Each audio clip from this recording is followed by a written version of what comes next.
দেখুন, ব্যক্তিগতভাবে মানে মহামান্য সুপ্রিম কোর্ট যেহেতু একটা রায় দিয়েছেন, তো মহামান্য সুপ্রিম কোর্টের রায়ের ওপর তো হচ্ছে কোনো আমার মতামত থাকতে পারে না, কিন্তু ব্যক্তিগতভাবে আমি আশঙ্কিত।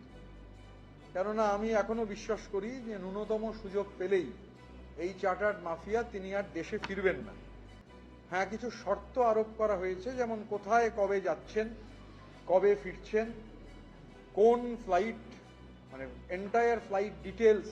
এক কথায় মানে শুধু আইটিনারি নয়, মানে আইটিনারির থেকেও একটু বেশি কিছু, যে কবে যাচ্ছেন, কবে ফিরছেন, ফ্লাইট ডিটেলস এগুলো তো হলোই, এমনকি কোথায় থাকবেন তারও হচ্ছে আগাম ডিটেলস, এবং চিকিৎসা সংক্রান্ত সমস্ত তথ্য তদন্তকারী এজেন্সিকে দিতে হবে।